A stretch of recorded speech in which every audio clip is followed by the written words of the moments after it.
Welcome. Thank you for coming tonight. It's a great pleasure to be here today, being part of this wonderful program. So, I came here with a very important question tonight. Does anyone know which was the most expensive drawing ever in history? Anyone? Yes, please? Oh, perfect. Let's give a hand of applause. This is very important knowledge, and just give me a second. I prepared a little prize today. But it needs to be Corona, you know.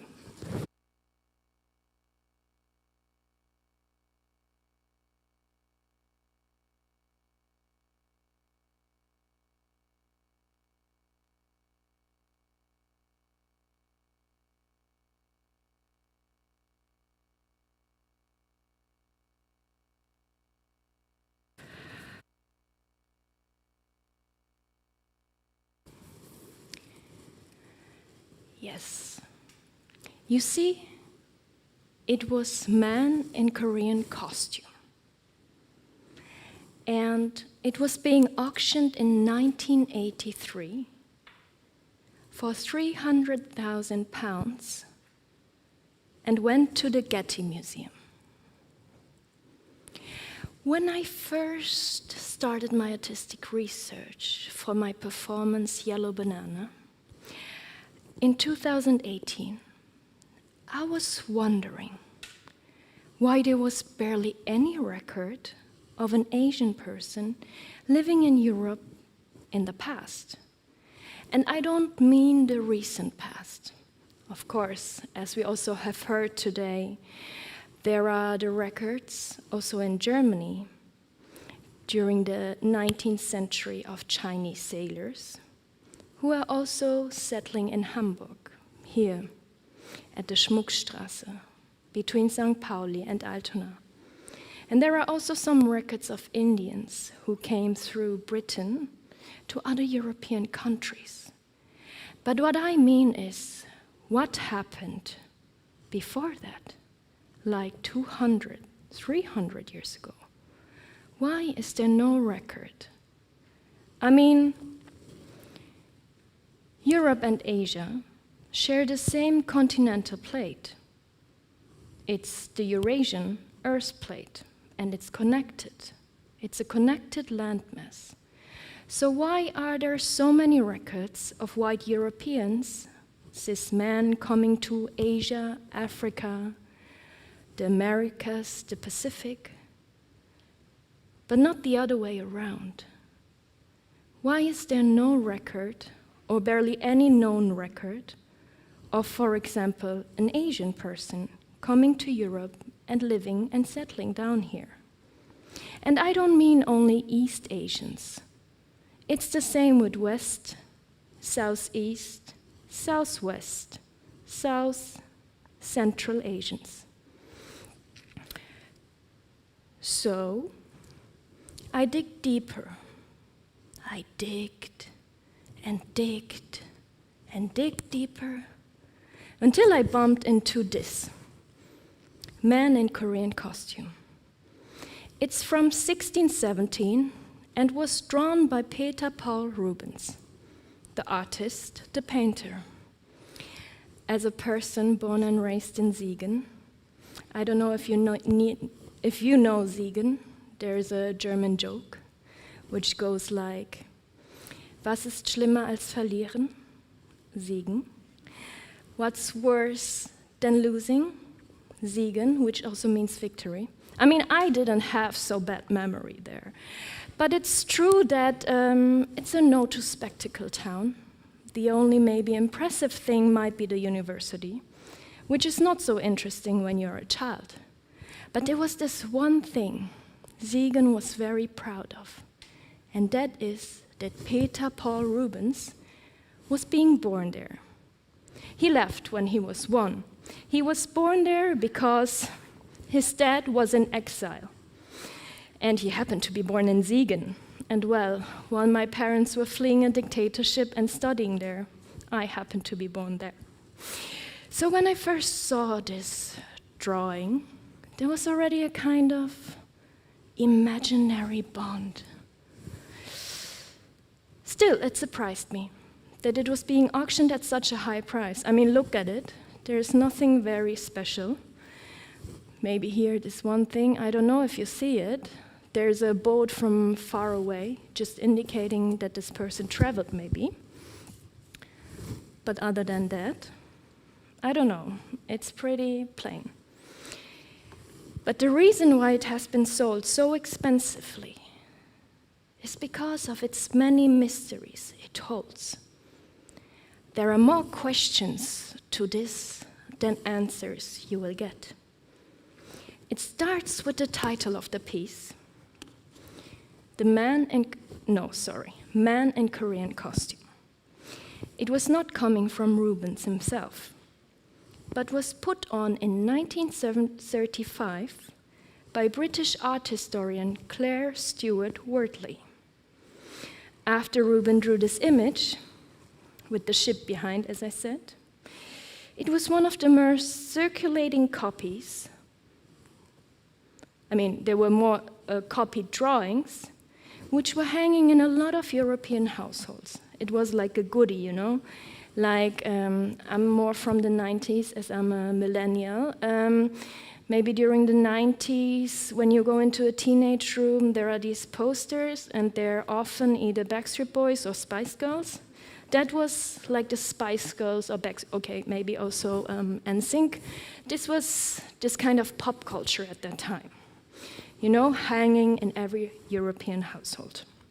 So, at the end of the 19th century, William Bailey, one of the most known copycat artists of this, put a title on it, which was being called A Siamese Ambassador Sent by Charles I. Charles I, not the European king, but the British king, whatever. So for a long time, it was believed to be so, that this person was a Siamese ambassador. But Claire, smart as she was, proved that this was wrong, because there were no Siamese ambassadors at that time who were sent by Charles. So she also proved another thing. This doesn't seem very impressive at all, but it's a headdress, right? And this headdress is a quite unique one because it was most commonly found in Korea, the Joseon dynasty. But there the mystery starts because, according to historians, Korea has been considered a hermit country, having no outside contact with the Western world until they were forced up to open the gates by the Western powers in the 19th century. So how did Rubens knew about this headdress? He had also never traveled to Asia. The furthest he went was Italy. I mean, apparently it must have left him with quite an impact, an impression, very strong, that he drew this figure again in the same clothing, with the same headdress, in one of his master paintings, The Miracles of Saint Francis Xavier, in 1617-1618. This is Francis Xavier. He's becoming a saint. And you see this person? I'm trying to pinpoint. Do you see? He's wearing the same headdress and the same clothing as the man in Korean costume. Interestingly, behind, there is also a black or brown person in a turban. So, what happened? The Saint Francis Xavier is an interesting person also. He was a Catholic priest who apparently converted 20,000 people in Goa, India, Malacca, Amboina and Ternate, Japan, and offshore China, before he died on a Chinese island alone, before entering mainland China, to also convert them.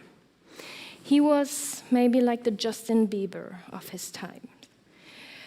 And yeah, this kind of curiosity, after Claire Wortley kind of made her theories, got triggered. And recently, due to this, the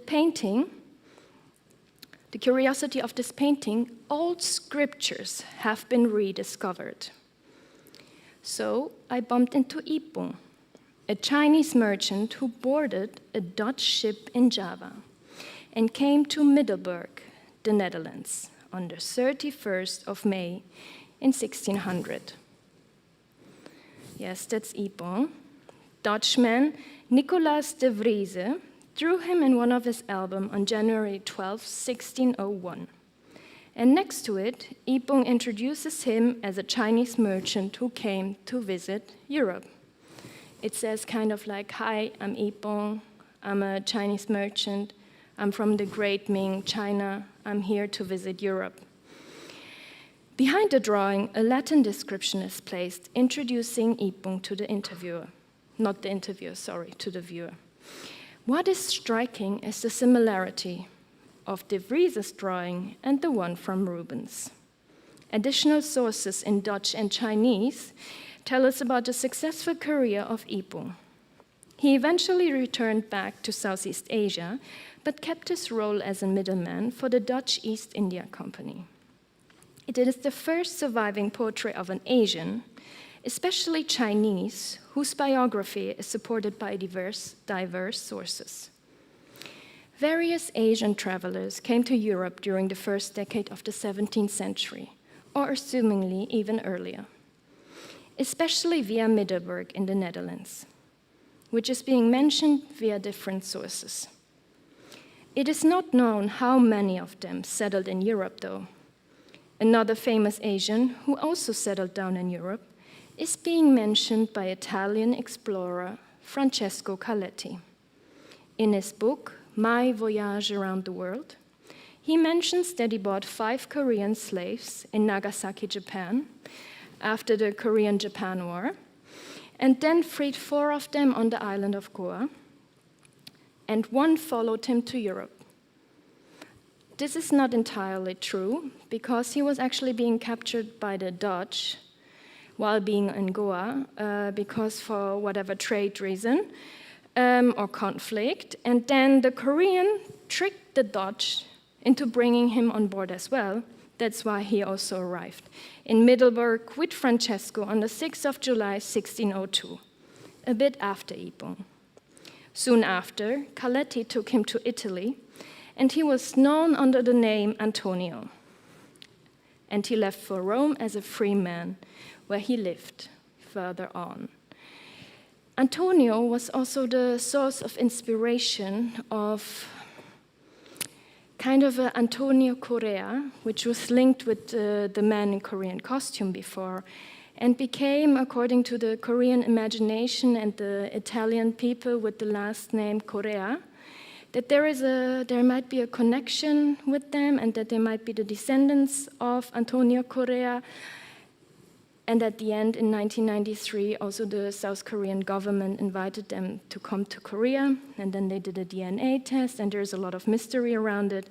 But anyways, a lot of books have been written about him, more novels, and some Korean drama, but that's not the point. Whether Rubens has met Ipung or Antonio is unclear and remains a mystery. What is clear is that later in the 17th century, the European majesties forbid the European sailors to have any close contact with any local Asian people. The sailors who wanted to bring their wives, Asian wives, children, or slaves with them, were forbidden to do so by the European majesties.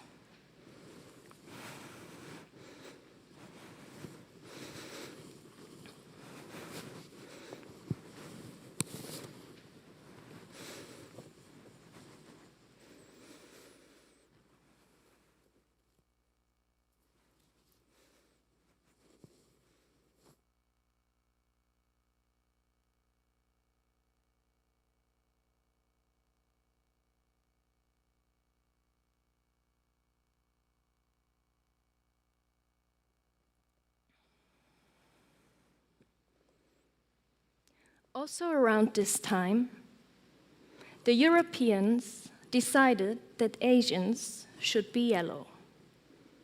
This is quite striking because before that, Asians, especially East Asians, have been described as white as Germans, orange, green, blue, brown, or black like Ethiopians.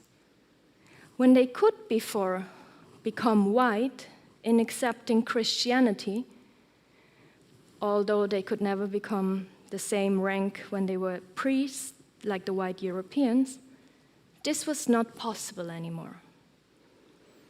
In naming the Asians yellow, Asiaticus luridus, was a significant step to further kind of get their power through that continent. It was not that kind of golden glow, nice yellow, like golden gelb, but it was more the deathly, ghastly, sickish yellow, Leichengelb.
Once upon a time, an old Eastern legend goes as told by Papa. An old tiger has traveled through many small villages in East and West. Before she fell asleep forever, she embarked on her last journey from Papua New Guinea to Vietnam. Ate a bumbonambo, had some grass jelly in Thailand, some dumplings in Mongolia, and some kimchi jjigae in Korea. On the way back, Chinese fogo and Indian aloo gobi filled her stomach, until she arrived in Bamiyan, Afghanistan. Overlooking the Buddhist statues, she celebrated Nowruz in the region, traveled further until she arrived to a gate.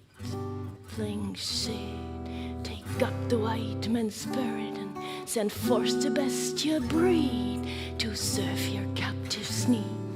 Can't you see that my people stink? Take guard as you observe the truth. I am because I think. But oh, I've wondered why we didn't have a brain, a reputation borderless, beauty and a fame.